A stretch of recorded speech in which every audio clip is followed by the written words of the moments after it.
வாயில் வச்சதும் வெண்ணையாக கரையிற மாதிரி ஒரு சூப்பர் டேஸ்ட்டான வட்டலாப்பங்க. கண்டிப்பாக ட்ரை பண்ணுங்கள், சூப்பர் டேஸ்ட்டாக இருக்கும். வீட்டில் இருக்கிற 3 பொருளை வச்சு எப்படி செஞ்சுட்டாங்கன்னு பார்த்துருவோமா? ஃபஸ்ட்டு வந்துட்டு நல்லா ஃப்ரெஷ்ஷான தேங்காயில் 1/2 மூடி தேங்காய் எடுத்துக்கோங்க. நான் சொல்கிற அளவுக்கு 1/2 மூடி தேங்காய் கரெக்டாக இருக்கும். இது எல்லாத்தையும் நல்லா குட்டி குட்டியாக கட் பண்ணிவிட்டு மிக்சியில் சேர்த்துக்கலாம். 1 கிளாஸ் மட்டும் தண்ணி ஊற்றி நல்லா திக்கான தேங்காய் பாலை எடுத்துக்கோங்க. இதிலே வந்துட்டு 3/4 கப்பு போல் சர்க்கரை சேர்த்துக்கோங்க. வெல்லம் இல்லை நாட்டு சர்க்கரை எது வேணாலும் சேர்த்துக்கோங்க. இதோட அளவு பார்த்திங்க அப்படின்னா 100 கிராம் சர்க்கரை கரெக்டாக இருக்கும். கொஞ்சமாக தண்ணி ஊற்றி நல்லா தண்ணியாக மட்டும் கரைச்சிக்கோங்க. பாகுபதம் எதுவும் தேவையில்லை. வாசனைக்காண்டி ஒரு 4 ஏலக்காவை தட்டி எடுத்து வச்சுக்கோங்க. இதோட 3 முட்டையை நல்ல ஒரு பாத்திரத்தில் நல்லா விஸ்கு வச்சு நல்லா கலந்து விட்டுக்கோங்க. மிக்ஸி எதுவுமே யூஸ் பண்ணாதீங்க. நல்லா கையிலே வந்துட்டு விஸ்கு வச்சு நல்லா 5 நிமிஷத்துக்கு நல்லா கலந்து விட்டுக்கோங்க. இப்போ நம்ம எடுத்து வச்சுருக்கிற வெள்ளத்தை வந்து நல்லா ஃபில்ட்ரு பண்ணிக்கிறலாங்க. 100 கிராம் சர்க்கரையை ஃபில்ட்ரு பண்ணியாச்சு.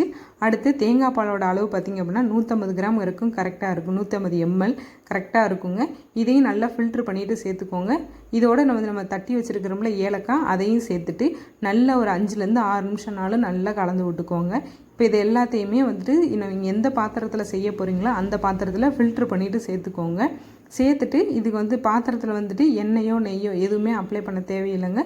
மூடி போட்டு மூடிட்டு இட்லிலாம் எப்படி அவிப்பீங்க அதே மாதிரி கொஞ்சமாக தண்ணி ஊற்றி நல்லா தண்ணி கொதிச்சதுக்கப்புறமேட்டு கீழே ஏதாச்சும் ஒரு ஸ்டாண்டு மட்டும் வச்சுட்டு நம்ம எடுத்து வச்சுருக்கிறத உள்ளே வச்சுட்டு மூடி போட்டு மூடிட்டு அடுப்பை சிம்மிலே வச்சுட்டு நல்லா லோ ஃப்ளேமில் சிம்மில் வச்சுட்டு 1/2 மணி நேரத்துக்கு வச்சிட்டிங்க அப்படின்னா கரெக்டாக வெந்து வந்திருக்கும். ஓப்பன் பண்ணிவிட்டு கத்தி விட்டு பாருங்கள், ஒட்டாமல் வந்துச்சு அப்படின்னா தான் கரெக்டாக வெந்து வந்திருக்குன்னு அர்த்தம். இப்போ பாருங்கள், சூப்பராக வந்துருச்சுல.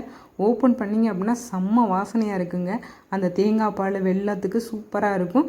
கொஞ்சம் கூட முட்டையோட வாசனைலாம் வராது. சூப்பர் டேஸ்ட்டாக இருக்குங்க. இப்போ கட் பண்ணி பாருங்கள் எவ்வளோ சாஃப்டாக இருக்குது அப்படின்ட்டு. வீட்டில் இருக்கிற 3 பொருள் வச்சு சூப்பரான டேஸ்ட்டான ஸ்வீட்டுங்க. வீடியோ பிடிச்சிருந்துச்சு அப்படின்னா மறக்காமல் லைக் பண்ணிவிட்டு ஷேர் பண்ணி வச்சுக்கோங்க உங்கள் ஃப்ரெண்ட்ஸ் அண்ட் ஃபேமிலி கூட. நம்மளோட சேனலை சப்போர்ட் பண்ணி சப்ஸ்கிரைப் பண்ணி வச்சுக்கோங்க. அப்போ தான் இதே மாதிரி இன்ட்ரெஸ்டிங்கான வீடியோஸ்லாம் உங்களுக்கு உடனே வரும். தேங்க்ஸ் ஃபார் வாட்சிங். பாய்.